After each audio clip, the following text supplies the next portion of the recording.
Live in Tulsa, Lily Cummings, News Channel 8. Police say if you're expecting a card in the mail and it doesn't arrive, consider it stolen. File a police report and let the company know. I'm going to take you all on a ride because I am fortunate enough to have good sledding hills out here. I wanted to show you all the impact that this would have, so I went into Oasis earlier and bought this half-gallon of milk.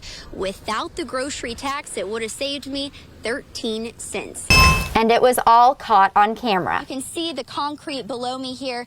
This is some significant indentions here, and you can see the tire marks on the ground. Now back behind me, you can see where he would have went straight through into the fence behind me here that is now covered in caution tape. Well, Mark and Neely, the state says only about 27% of Oklahomans have received at least their first dose. Inside the polling location, people are spaced out using masking tape on the floor, keeping them 6 feet apart. I'm told around 28 different fire crews were here overnight fighting this blaze. And if you flip to this page, it says, quote, the data provided by the state was either lacking in substance, withheld, misaligned, or never developed for public consumption. Behind me here, you can see some of this wreck. It's involving a Tulsa fire engine and what looks to be a Ford F-150. You can see behind me dozens of demonstrators here in front of City Hall. That was a piece of cake. The Oklahoma Department of Environmental Quality is investigating a violation at a dump site in the city of Yale. That's about an hour west of Tulsa. DEQ says they're now working with Yale to ensure proper disposal. In the meantime, people want to know who's footing the bill for the cleanup and who let it get to this point. News Channel 8's Lily Cummings is standing up for what's right, pressing the city for answers.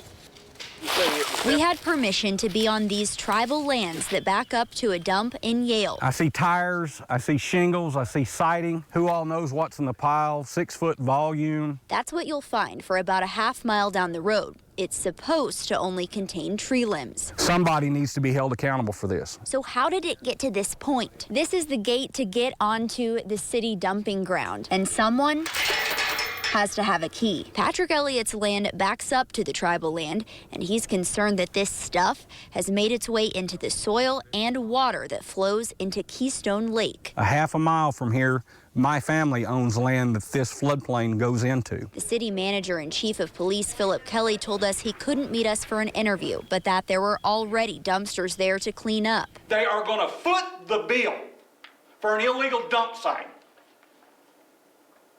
that they did not create. We hope to talk to him after the city council meeting where Elliott spoke to the entire board. But afterwards, we were told because Elliott threatened a lawsuit, you will get civilly sued. All questions should be directed to the city attorney. We just wanted to extend the offer. I wanted to show both sides of the story. Who also refused to comment.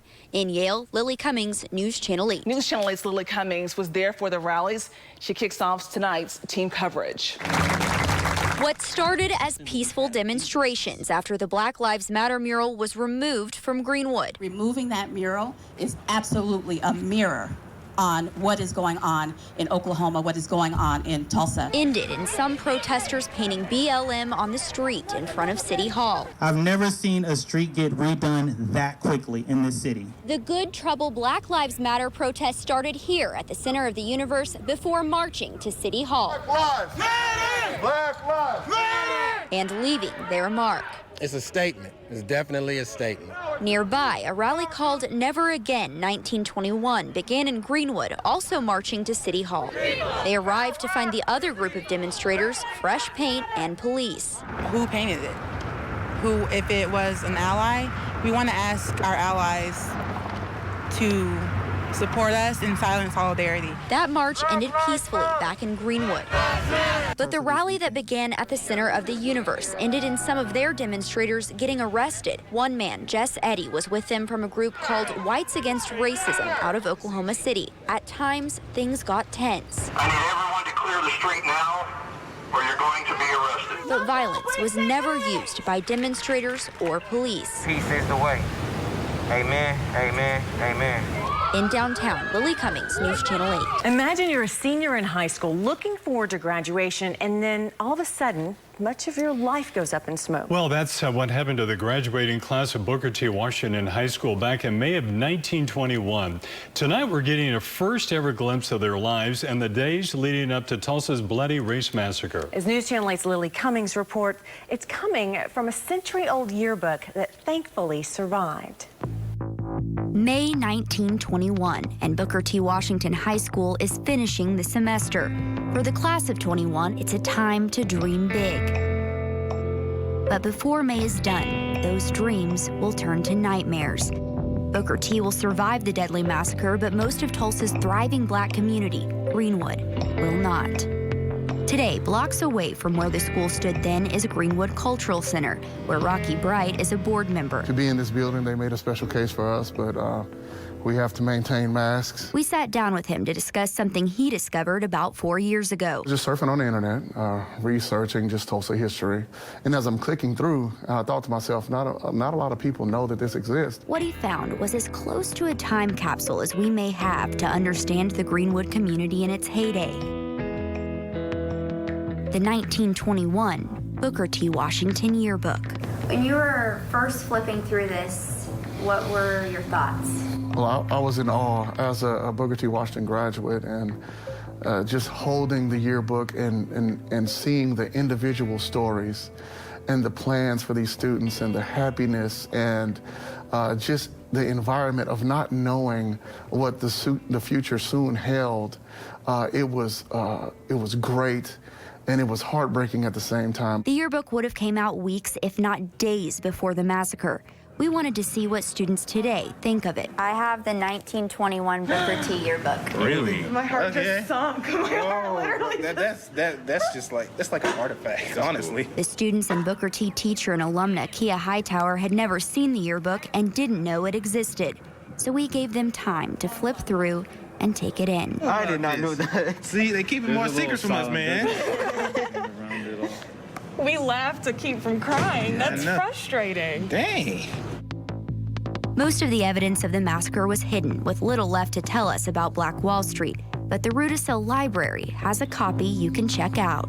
Would this be seen as a primary source? I mean, could people pull from this in doing research? Yeah, these are primary sources, you know, because this is original yearbook. Keith Jemison is over the library in North Tulsa. He knew the value of the original and says it's locked away in a safe. One day, a lady came in and her family had actually inherited the Booker T. Washington 1921 yearbook. I tell you, I was so excited. I get excited now thinking about it. Tulsa City County Library purchased it from the woman. With only 18 graduates in 1921, the number of real copies is rare. We had just left Rudisill Library doing an interview about the yearbook when we came back to the Greenwood Cultural Center. Looking at all of the history on the walls, I noticed one small paragraph about the 1921 graduating class from Booker T.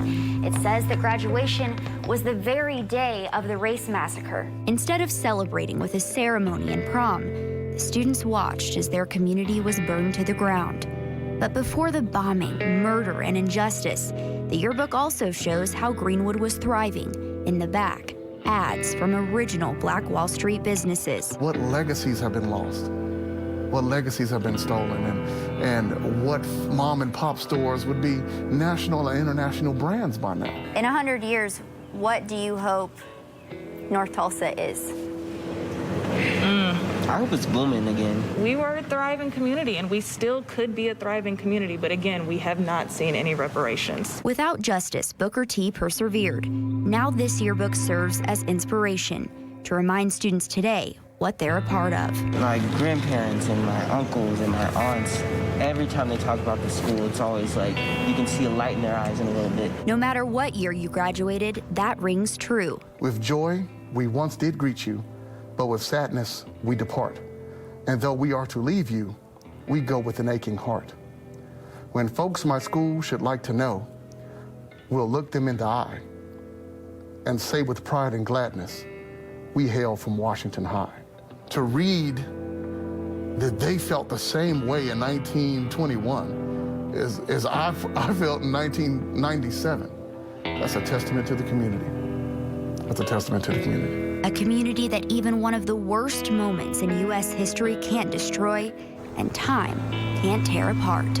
Lily Cummings, News Channel 8. Good evening, and thank you for spending your New Year's with us. I'm Lily Cummings. We're looking back at some of the biggest stories we've covered in 2021. Data shows 15% of Tulsa's homicides this year happened near 61st and Peoria. You're probably not a gardener, but 17 degrees is not good news for the vegetable garden, but we'll recover after that and warm up. What makes you think I'm not a gardener, Dan? I did not ever hear you talk about it. 2 days before Christmas, the holiday travel rush is in full effect, despite growing concern about the Omicron COVID variant. The busy roadways are a big change from last Christmas when COVID-19 put the brakes on family get-togethers. But in one Oklahoma town, my hometown, the giving spirit of the holiday came today.